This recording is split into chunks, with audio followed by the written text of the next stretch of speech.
Good morning once again to everyone. I want to say welcome to everyone who is joining us for the first time on today, and welcome back to those of you who were with us yesterday. So today promises to be another great day. So I'm hoping you stay with us all day and join us again tomorrow. We started our morning with a very insightful and informative session in Kumo Space, and we are going to hear from the dynamic King Tone momentarily. I want to tell you that I was able to float into most of yesterday's sessions, and I have been extremely encouraged by the conversations that took place in the breakout sessions, in Kumo Space, and even in the chats. I hear powerful things during those breakouts, like the women presenters in one of the Document This sessions who declared that they are examples of what people can become when invested in. I heard power in those breakout sessions, and I also heard a recurring theme: organize for power. Don't let that be lost on you. And that is something that I heard repeated, maybe in different ways, but in most every single session on yesterday. So, as I said yesterday, I want us to get all of the benefits that we can from this conference and everything that this conference has to offer. And so I am inviting Andrea St. Julian to the proverbial stage to talk with you all about some housekeeping things and other things that are on her heart this morning. Thank you, Genevieve. I am extremely happy to be here. And as Genevieve said, I am Andrea St. Julian. I am one of the co-chairs of the planning committee for the conference. It was about 5 or 6 years ago when I came to understand the need for this conference. And that understanding was based on one simple principle: organized power is realized power. And so with that principle in mind, I gathered together a group of people who were committed to realizing the power of the community to make change around the gang narrative, gang laws, and public safety. What we came up with was a conference that was designed to foster connection, dialogue, and an environment where individuals from across the country can brainstorm and strategize around some of the most important gang issues plaguing our country. So with that, I would ask you to use the tools that we've provided. We're using the Oxford Abstracts platform to hold this conference. By going into the platform and creating a name badge, you're going to allow others to know your presence and be able to contact you now or at some point in the future. The Oxford Abstracts platform also allows you to text people and groups of people who are attending the conference. The second platform that we are using is for this virtual conference is called Kumo Space. And this is really a crucial platform. There you can freely gather with other people to discuss whatever topics you're moved to discuss. During the conference, Kumo Space is going to be opened 24 hours a day. So please make an effort to go into the space anytime, day or night, to connect with other attendees and dialogue on those issues that you think are most important and those issues that are most important to you. Okay. So please be as active as you feel comfortable being at this conference, because this is your conference. This is your vehicle to organize and realize your power on a deeper and broader level. And with that, I will turn it back over to Genevieve. Thank you so very much, Ms. St. Julian. Thank you for all the work that you do and that you have done to make this conference the success that it is, and the powerhouse that's going to come out of this conference. I just want to thank everyone for being here again this morning, waking up early. If you're on the East Coast, we thank you for being a part of this. We know that we have different time zones. I'm going to give the microphone over to Marisa Talbert, who is a co-chair of San Diegans for Justice, one of the convening organizations, as well as the vice president of the Earl B. Gilliam Bar Association, another of the host organizations. Marisa is going to introduce King Tone, and after she introduces King Tone, Mr. Sean Garcia-Lays is going to take over for the moderation of the conversation. So please stay with us, and Marisa, take it away. Thank you, Genevieve. Good morning to you all. This next person that I have the pleasure to introduce hails from New York. In the late 1990s, he became the leader of the Latin Kings, which was known as one of the most violent street gangs in the United States. But this man transformed this gang into a nonviolent street organization. He united divisions, he helped members to renounce violence and to become socially and politically engaged. He is the main figure in the 2007 HBO documentary, Latin Kings, A Street Gang Story.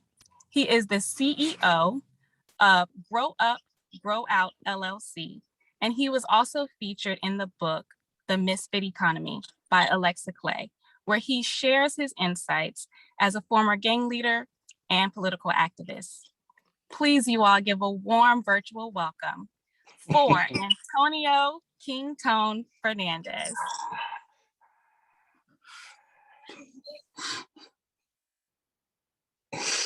So thank you, and it's an honor to be speaking at the conference, and the invitation was a while back, and it gave me a long time to marinate and build this excitement of performing. And so before I get into my story, I'm going to show you a small clip of when, at that moment, and one of my most oppressive moments in my life, when I was young and through addiction, through losing my family values, through trying to find the place of being a Puerto Rican in a quite often seen Black and white movement and discussions and freedom rights. And in my young age, being raised and born in Brooklyn, New York, in East New York, which was one of the main 8 places that one of the first historical credible messengers, Eddie Ellis, along with a board of men doing life and long sentences in the prisons upstate New York, said all these jails are being filled by 8 zip codes.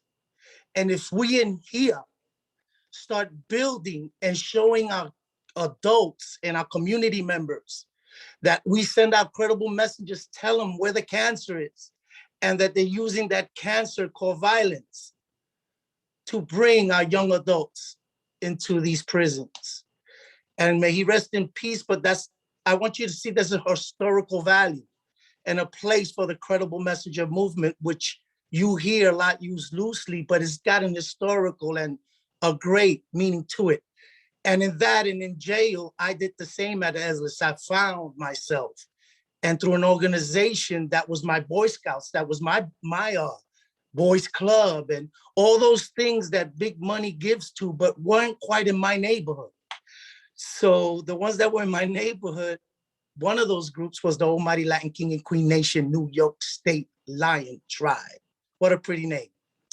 And in there, they took me in as a crackhead, as a kid who lost his parents, who've been married 65 years now, and endured the test. I had values at home. So I don't come from a broken home. I come from a misguided information and really believing things that were taught to me that I didn't understand, that I came to understand in Rikers Island in 1992, when I dedicated my life after they taught me how to read, taught me how to relove myself, and then it taught me the historical value of being Puerto Rican, that I came from an island, and what was that island? Who was Taínos, and who was my heroes? And in that, I found a love for myself again, and I wanted to be free from that prison, that lie, that situation I put myself in with no fault of my own. Because oppression always leads to aggression that ends in violence. Oppression is the war we must fight, not the gang. We must not fight the unity. There are power groups. what we must fight is the stinking thinking that we believe the rubble we inherited is the rubble we made. How do we take it and build houses to reunite the village in a place that they brought us to? And when I found that truth, it gave me the voice to fight, to scream, to want more than Rikers Island. So the breath of Eddie Ellis and Lolita Labron and my mother's 5 values, love, respect, be a good boy. It all came to pass again because the Latin Kings loved me when nobody else did. They didn't believe I was my worst mistake. They thought it was the beginning of a new me. And here's the video. So could you please cue it in?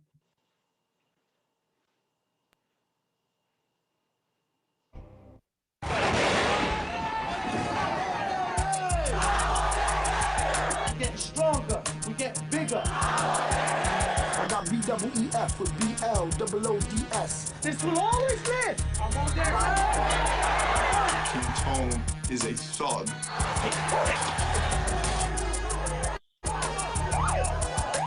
Fucking recording, yo. Close that shit.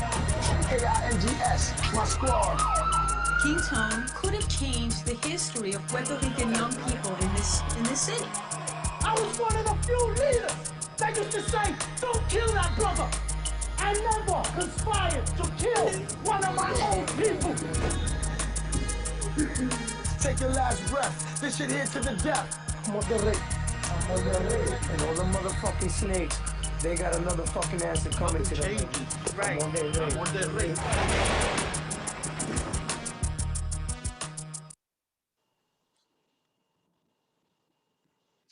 Thank you. So am I just going to continue speaking or the narrator's going to ask questions? Please continue speaking unless Okay. Sean. So as you see, that's what I inherited when I came home from Rikers Island with that new breath of inspiration and guidance of the people I learned to study. Martin Luther King, Malcolm X, Gandhi, and other great unifiers, the Lolita Labron, the freedom fighters for Puerto Rico, the Young Lords, the Black Panthers, the MOVE movement. I started learning about the Attica riots, how my brothers fought for me to get pencils and pens, and they shot them down in the yard. And I wanted more. So I seen this group and I inherited it, and the brand was called a gang, when I very much believed it was my power group. It was where I took all my life lessons and they put me in this special place at a special time where I could tell this power group, we need to regain our identity. We need to find that place that the community doesn't fear us, but loves us, and start helping us find our way through these things that confuse us, these school books, these heroes, these founding fathers. Because of all their promises, we still see people with their knee on our neck. And we're still fighting for the things they said they won and fought, and we have. So oppression is a great, great problem in our gang. Not the color, not the yelling, not their signs, misrepresenting that. To glorify, because that looks scary. It does. Big cities have a way of giving birth to real scary things like misfit economies, where the other has to find his way to get to the place where it could pay its taxes, it could be accepted, it could get a job that's got equal rights. So this is what I'm saying. The gang is a product of big cities with woes that they neglect. Not of kids that are born evil that want to get into there and inherit a brand that gives them this power to scream, that looks very organized, but really we know they're very disorganized and they're very powerless. Why? Because they live in a misfit economy where fear is their goal, because if they're scared of us, they won't come and take our house and our block. And if that's where I think we harm, and And we got to change that narrative. American gangland, American gangster. I used to go to Discovery to see animals in the jungle. Now I see jails and advertisement of an oppressive people as it's a regular show, having cameras in jail. The narrative. So if we make this vision through TV, through harsh laws and draconian laws, that the narrative was that we could get rid of drugs in our neighborhood if we create the crack law. That times a young boy who sells an eighth of crack times 100 of that doesn't exist, that gives him 20 years. He never had that other half that you punishing him for. That was justice saying we got to keep you in longer, and that wasn't a violent crime. Gangs. So what do we do to relieve the oppression? So Grow Up, Grow Out, my company, through Rev. Eddie Ellis's dream, started coming up with this thing that I brought to the Land Kings. Yo, we oppress, or we aggressive, and we're violent. How about if we take away the stinking thinking and we replace fear with hope? And we replace misinformation with a seeking of knowledge and truth to contest the lies we were taught, with responses and debates and rallies and marches where our voice could be heard. And lastly, with the power to act and to bring those things to pass, with us representing us, speaking for us. Why do you call us a gang? Because there's 3 of us on a corner. And if there's 3 young adults on a corner that are Black and brown, and if there are 3 in the front of the bodega, they're suspicious. So we got to stop and we got to frisk. Imagine that. Johnny, me, and Raul used to go to the corner. We're going to buy sodas. We want to walk to East New York Park because it was 3 of us. They used to stop and frisk us and take first the stick ball out of our hand. They used to take the glove. Even though we were seen to go be playing baseball, we were still a gang. But in Long Island, in the suburbs, when they had the stickball bat or the glove, and they were walking and they had a lot of bats, they were a baseball team of youth. Misrepresentation, branding people for objectives of fear.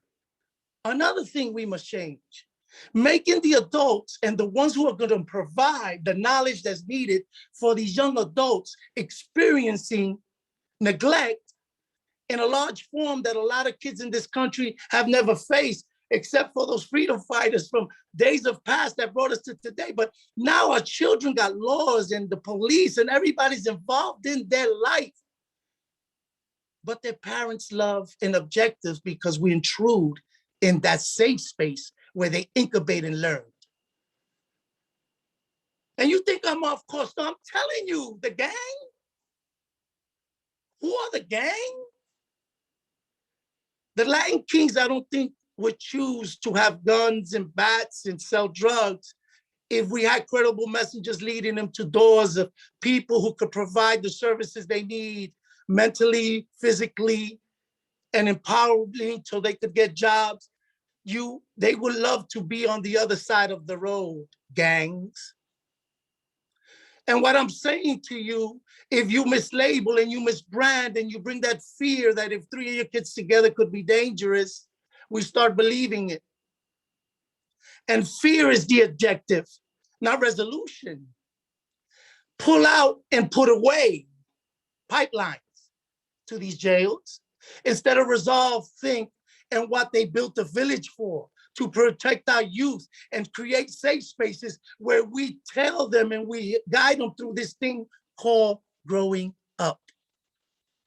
Because gangs didn't come into this America in 1960. There was a lot of gang meetings that everybody wore top hats. And they were mostly Irish and Italian and American. And they fought on three corners to get their place in this place called America. Those were gangs of New York. And if you listen to the great gang specialist and teacher who teaches how to resolve gang oppression, Mr. Dave Brotherton, a good friend of mine from George J. College, Dr. Dave Brotherton, he could tell you the stories of a power group that's very misbranded into being a gang. And you know what happens with our kids to make it to American Gangster and to this thing that you've created of fear? They do more harm to themselves to get to these famous benchmarks that we created on Discovery and all these things to sensationalize their violence, but never their achievements. Not the young Black kid that wins the spelling bee, not the greater percentage in each community that graduates and fights to go up beyond this gray area and make it in these hard towns and ghettos and places that are so fearful, that never touch Rikers Island. Their stories ignored. They don't exist in these poor neighborhoods. They only have what? The other, the gang. And this is what I'm trying to get you in the first hand. They are power groups that commit these things that sometimes aggravate us when we're doing the street work or we bring in our peace to them. How could they kill each other so? How could they do these things to each other? Because they're a gang. We never really say because the parole officer failed them, the judge failed them, the community failed them, I failed them, the gang failed them, the power group failed them. The oppression is overwhelming. The joblessness, the hopelessness, the house, the homelessness. Gangs don't make guns. Gangs, the Lion Kings, we did a lot of things. But I never got to the place where I mass produced Smith & Wessons, power rifles. We never made those. But it was funny how they found their way right into our hands. And we forgot the rules that our mothers taught us and our fathers. Don't play with toys that ain't yours. Toys that I didn't buy you. Don't trust a stranger that comes from a gun show with a trunk full of these things. And because he could do it through the loophole of gun laws, and he's using them to hunt. He is. He's preying on the weak in my neighborhood. And he dumps them there for a very cheap price. Because he says, fear the other gang. And then he drives down the block, he sells the rest, and he leaves. Then we get caught with them. We fulfill the desire of self-hatred. They follow the serial number on that Smith & Wesson. They saying, you want to know gangs? And then they charge me 10 extra years on a draconian law that I brought a gun across state to New York where they don't make them, but it was in Virginia that it was sold. So I, as the kid, as the gang, get the punishment. They don't trace it to the gun show, to the gun dealer, to the one who put it in his trunk, pick him up, raid his family, go to the Smith & Wesson and hold him responsible for overproducing guns that don't do nothing but end up in the kids' hands of our communities. That's how we resolve guns in our communities. We hold the people who give them to our kids accountable, but we're reversing this country. We punish the kid that didn't know better. So now, what do? All these misbrandings that bring this fear and bring this dislike. And then what it does is put our police in a certain situation. And it puts these government agencies that were created to provide service and empower the community and find these places that Eddie Ellis said and go there and bring these messengers and then bring these evaluators and this good hope and these good people who got these big monies to help, because fear is the tactic and the gang is there. The budget goes to the police department and to a place that it is about resolve, pull, and take out, and not sit, restore, find out, replace, and deal with. So then the war becomes between police and community. not legislator and government officials. And we go into this war of refunding the police. So then another misbranding. That's not what we want. What we want, community part of this policing. And that there's trainings by the community to the police after the academy to tell them what the community sees as good policing. And that the police learn, like the gang, that the blue wall of silence is as bad as the Latin King wall of silence. And that we must give ourselves the opportunity to sit down and reorganize where we could help you with all the kids in the school. Let's not put guns in the school with you, Mr. Police Officer. How about if we go to the provider who deals with these young adults called Grow Up, Grow Out? And when you got a problem, they're probably one of the clients of these 7 people we got. Call them and they'll deal with the kids before you have to come. Maybe that'll save a tragedy.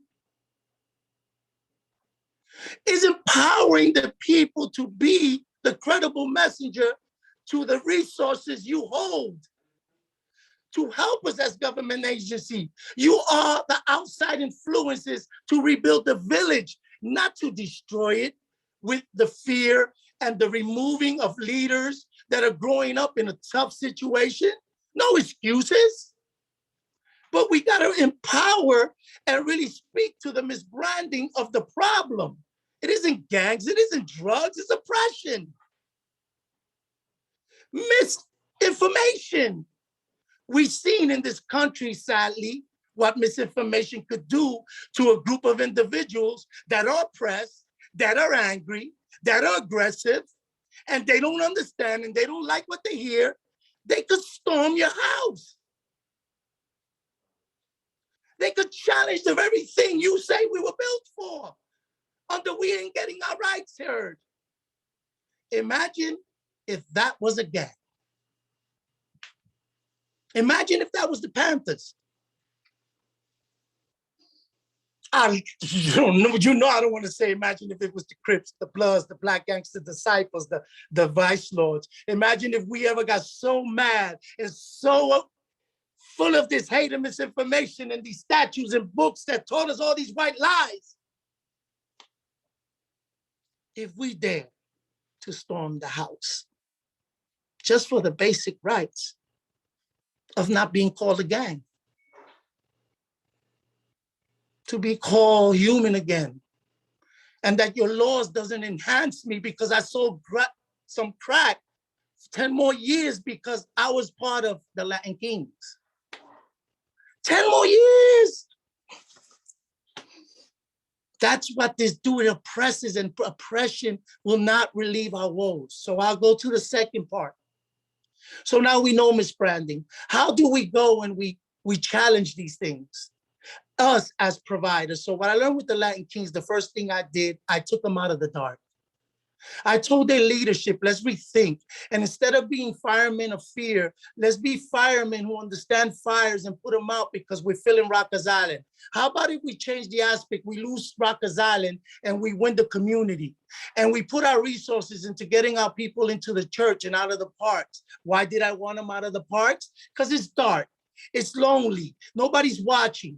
But if we get into a church with Father Barrios, another credible messenger who brought us to 126th Street and opened St. Mary's Church, where we could start communicating under the light, under the roof of something that was spiritual, that taught us, you're not the last say in this. Even though you're powerful now, you need to be calm and do good decisions. And they taught us how to use that safe space to bring the people in and to hear what the members of this organization really feared and wanted, and how could we transform ourselves to a power group. So the first thing you must find and do for them is find and give them their spaces back. We used to call them parks. And then if we take these parks and we fill these parks with credible messengers and time zones for these kids that are now in the Chinaman store, in the halls and the projects, let's give them the space we said we made for the kids who were here in 1960s and the 40s. Why don't these parks open up again, and where we provide guidance there, and that's the way they play, and we have the safe space starts there. And then in the school and the after classes with music again. and basketball tournaments. And when we take the other, who's the one on welfare and the mother, instead of making a clean prison cells and beaches and street corners, we put them as metal detectors. Our human mothers and fathers could put a few hours in the school, making sure the kids see the ones that are in the hallway are your parents. The ones who are going to stop you and pull your ear is your cousin, is your aunt, is Miss Francis from down the block. What happened to community? Being there and using the resource that's there that could help us. So we built this network, incredible messages, and grew out with Clinton Lacey, CM3. This man took Eddie Ellis's dream with along with other men. And then we said, how about we perfect it? How about we recognize the power in the groups? How about if I use the probation office as a method to reach out to these 8 zip codes? But we know they don't trust our parole officers, not because they're bad, because they got the guns. They're the ones seen as the enforcer of coming to get you when you make a mistake, which brings fear. How about if we find those people who are providing and we open centers in these places that we bring the parole officer there along with the resources, and in this one space, there's a wraparound doors that when they go report, it isn't called reporting. It's coming to see your big brother, King Tone, who is the credible messenger there. And in there, we hold them and we talk to them and we debrief. Like a father debriefs his child. Sit down, let's chill, break out the food. Don't worry, Henry and them are coming. You don't have to pee. The parole officer just seeing you. You signed in. Then he hands you off to your community. So we could do that evaluation of what you need. Evidence-based programming is life-based. So Clinton Lacey took the probation officers and made them believe if we give you another tool that'll help you do your job better and empower the community with the public safety factor of a gang member who 10 years ago was sent away, has come back, and we believed in them. And we sat him in a place where we gave him training of what is a credible messenger. We took his message, we empowered it to be credible. We seen the resources he had, the education he acquired, all the things he put together in those 20 years to come home and to be accepted and to be able to help. Lacey now hires them in the probation office to be the voice and the healer and to be the messenger of what the system wants to do to help. Wow. Where the kid is the excuse to help the mother, not judge her. Where are you? Why your kid is in a gang? But hey, how's it going here? We're bringing our family specialist. This is Miss Suzanne, and she understands about the situation you're in. She raised 2 kids and this, and she knows how to go through the system. And we just want you to know this is a resource we got for you, mama. Wow. And he understood that it wasn't just intervening, or let's interrupt violence, or let's cure violence. You got a place for that, but it's a misbranding of our help. We could reduce violence, but violence is a natural thing that happens in big cities. But the violence we want to stop is senseless violence. Violence, black on black violence, violence that isn't based on a regular number that we must teach communities that goes up and down according to certain factors in cities. Not that our kids are bad.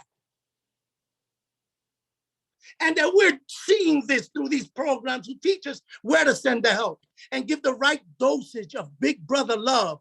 What does love look like in public policy?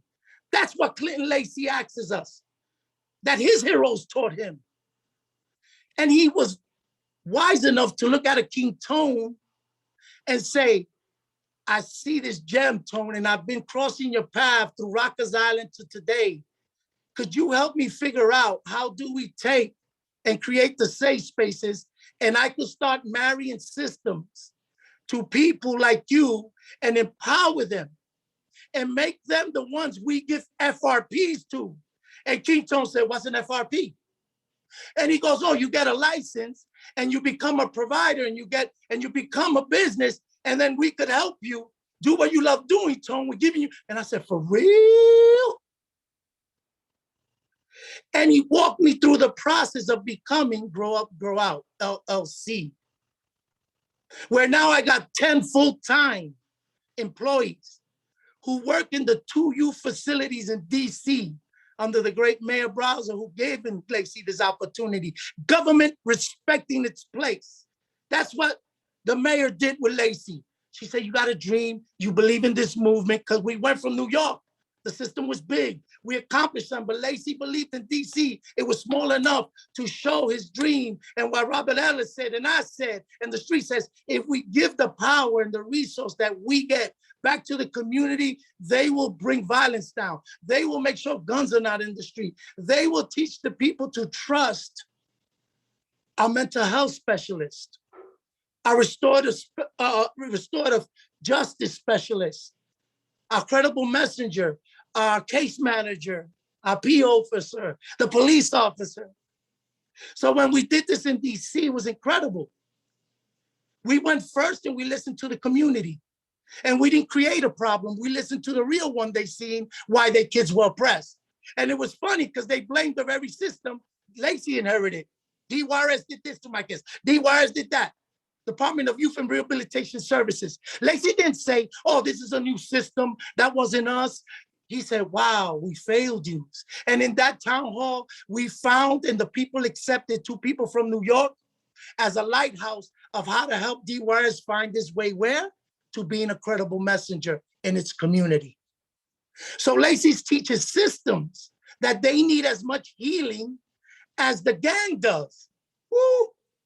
That as we teaching the gang to transform and elevate its game and drop the stinking thinking and accept your PO officer as a credible messenger, to accept the judge, to accept the doctor, to accept the vaccine. We send our specialists and a dosage of what love looked like through King Tone, through Musa, through Buddy Love, to guys who done 27 years under draconian kid laws that charged them as adults, that came home and now work with me in the very place that sent them away for them years, and talking to the kids that because of what he did long time ago with his murder, his hood is still beefing about. Buddy Love now talks to his kids of DC in the unit, and he prepares them with the vision of what it looks like if you don't listen and you don't believe that this time we're going to give you a good dosage of hope, a good dosage of what love looks like to make better decisions through trainings, through information. But we don't only heal the child, we heal the healer. Lacey and Grow Up, Grow Out has built systems that we make sure that the credible messenger is himself not being oppressed by using by part-time and call a violence interrupter, but the coordinator makes the big money and the one out there without the gun doing the job in the street is getting a part-time job and being judged when he walks out. Me and Lacey try to give them competitive wages to empower them where they could compete with the guy that's lost and the kid sees, look, I drive a good car. I do what they do, but I got insurance and I go to this building and I'm still a king, but I'm not active. I'm relevant, but I'm not involved in your stinking thinking. And they sent me to be a messenger to help you to make it through this phase in your life. So that's what credible messenger movement and is doing when it's loosely. It could mean anything, but imagine if we did what systems do.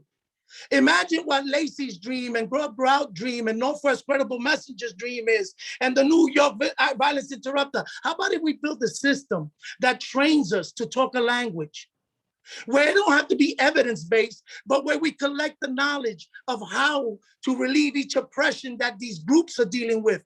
And it's different in Chicago from where it is in San Francisco and in East New York, and how the messenger guides our resources and our benchmark to fit the problem, but not create one. And then that the credible messenger get the opportunity to become the coordinator, to become the director, to be, because the credible messenger isn't a person with a felony.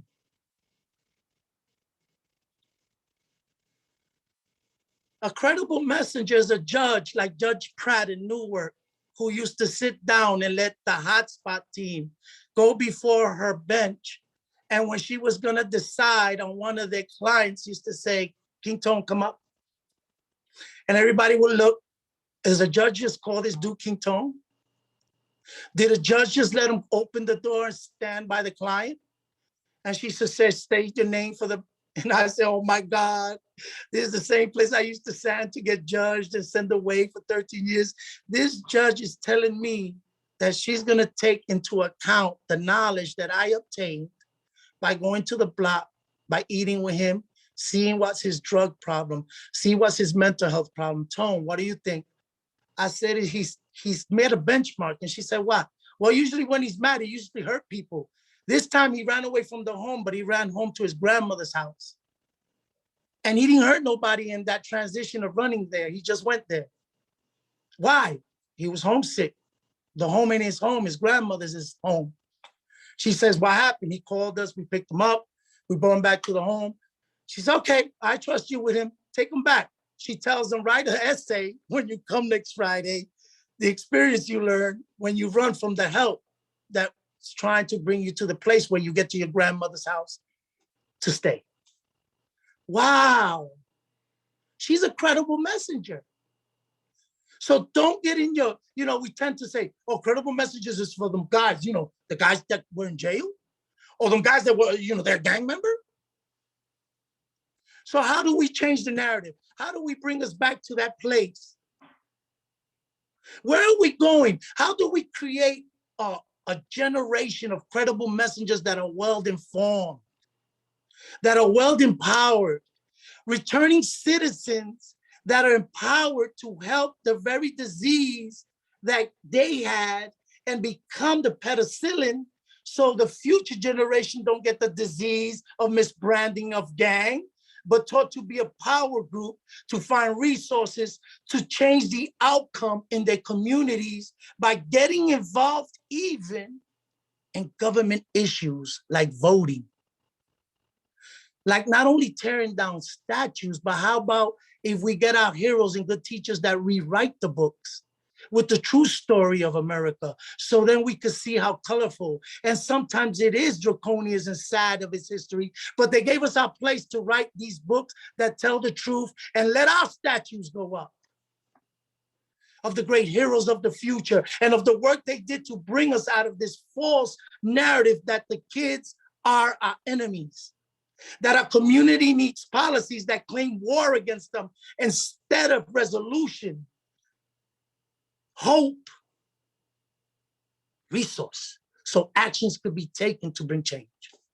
So how do we do it? We listen and we empower all these guys in this new narrative that the dosage of a big brother called an interrupter or this. How do we take it to the next level? Me and Lacey think is by nationally doing an extensive training, not for 5 days, but imagine if 9 months, he gets taught certain things as a credible messenger that empowers him with CBTs and all the nice words you like to use. But more than that, it gives him the place where he becomes a director and a coordinator because he worked. He's a product of the community.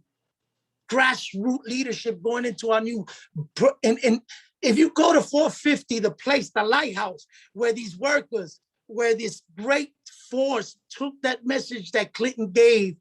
Man, I'm so proud of New Beginnings and the staff and what you call CEOs and all these people who bought into the dream that we could love our kids in our prison. That in our prison, we didn't need no pepper spray. We don't need no nightsticks. We don't need no fear tactics to get them in their cells. Where there's no special housing unit. And where New Beginnings, when there's a problem and they fight, we put one in the cell and we leave one in the unit and they argue through the door while the credible message sees the anger go up and down until they're ready to do restorative justice. Because why? They got that out, that the mistake they did with each other. Instead of putting them in special housing and making them get madder and hate the other dude, we forced them to interact through the door and let that anger out while we guide it to the when they say, we're ready for the restorative, man. We were wrong.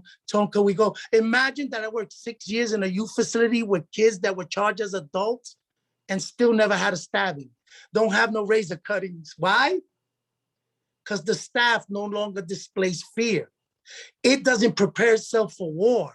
They got the best schooling. They got the best restorative justice specialists. They got the best people on the top thinking of ways of being creative to resolve that they don't turn to fear tactics to make these kids listen. Let's turn to mental health. Let's turn to King Tone and the credible messengers. So this is how we change the generation of fear. This is how we empower the people that we sent away for a long time to come back, to become part of the village again.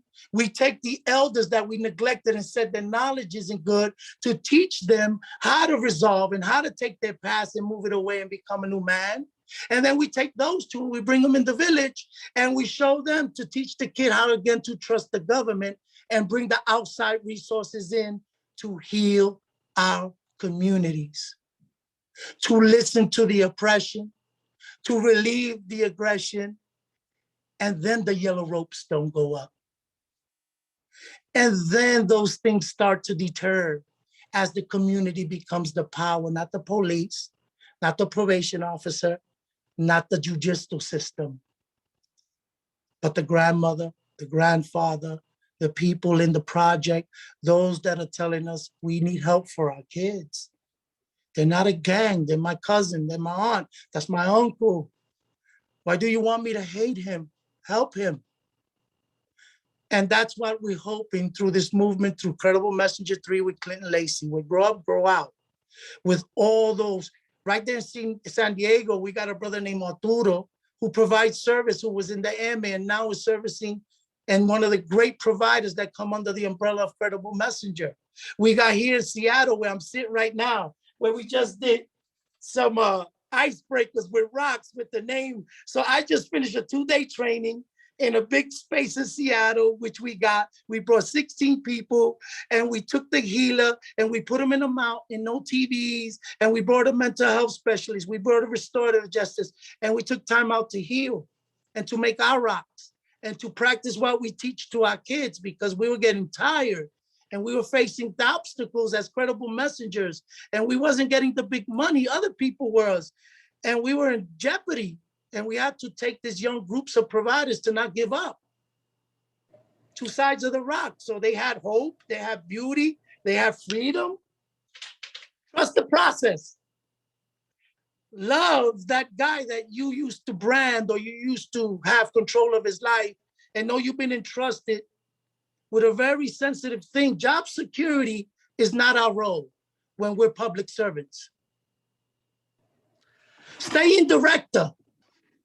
Or making it to the gang unit where then you could put a skull on your jacket. And then you don't have to wear the uniform that's so prestige that you loved at first. And you could just dress as a undercover cop. And you could speak the gang language and almost become and almost mimic the gang to the point where you lose your way as the thing that was supposed to resemble a law and a thing that stays so we won't confuse you. We're not looking to make you think we're another gang. So that's what we must teach then the system. And we must teach the gang that we don't want to destroy the unity. We love the Boston Tea Party. It brought America to next stages. So let us have ours. So when we get mad and we protest legally without burning and we scream and we say no justice, no peace, the gang loves that. It starts learning its role, how to use its power in a positive form. Guided by Black Lives Matters, by Grow Up Grow Out, by Mayor Browser. Look what we did. We painted on the street Black Lives Matters in front of a place that a lot of people didn't have the nerve to scream it. The mayor stood up with us and she said, credible messengers and the fan, what do you think about that idea? And we did something beautiful. Quietly, we left the message there. And that's what we do nationally. And that's what we want you to understand that the next generation wants. They don't want punishment. They don't want strictness. They don't want supervision. They want to know, what does love look like when I do my worst mistake? How does the community respond? And what do you provide to us after we pay the consequence and we find empathy in ourselves to forgive, like King Tone, that he got a charge of 13 years for being a lookout in a drug sale. And because he was King Tone in a gang and he was labeled in his level to be in a camp, they said, but no, he's King Tone. Even though I didn't do no violence in the jail, I had to do 3 years solitary confinement. After the 3 years of solitary confinement, they used to fly me every 6 months, 500 miles further than my family, my daughters. And after they did that, they used to put me in the place where my enemies were at. Because I was a gang snitch, because they told them that. I'm just telling you what happens to gangsters. They get mad. Oh, those are the guys you can't help. Keep them locked down, what? 23 and 1. And then you say, why do they come home so mad? Why do they want to go back to the gang? Because the gang kept the Ninja Turtles from rubbing in his cell, dropping a sound bomb in a 12x6 that blows up. Then they come in 6 strong and they beat you and hog tie you and they carry you. You get mad. Tone, I hate to interrupt you in the middle of Go ahead. more of the stories like that. But we are almost out of time. So if I'd like you to think for a second, maybe about how you'd like to end this talk. What is the final message? My final you message people take is away? that to all of us, what I'm trying to explain, if we take the gang and realize its power in unity, and then the resources of all these new ideas that are coming through and this money that's going to hit our streets, if we find the right people, guided that people that could keep them empowered and bring them to that place that I'm saying, where justice departments, the community, and the police could get together and find ways how to bring down the oppression, the attack and resolution, we could start a different trend in our neighborhoods.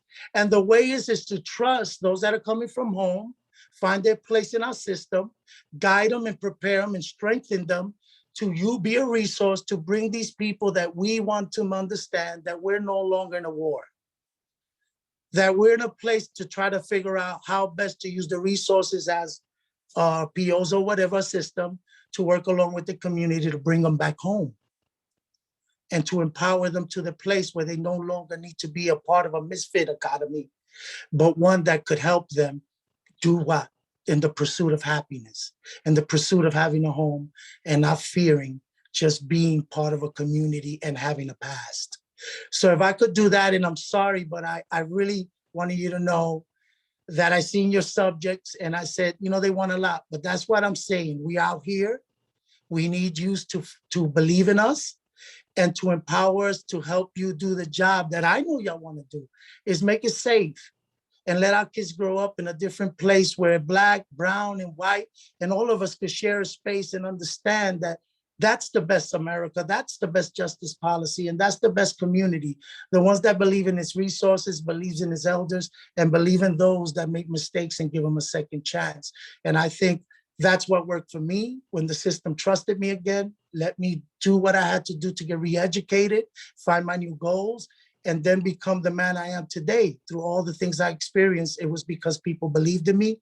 I have big brothers now, like Clint Lacey, and systems that are letting me learn and to bring my message. So in that, I hope, and I know I went long, that y'all understand that we could change. And there is a tomorrow for gangsters. And we want a family, and we want to be where you're at a peaceful place where we could just pursue happiness. Thank you so much. I feel like there should be rousing applause to match the passion of your speech.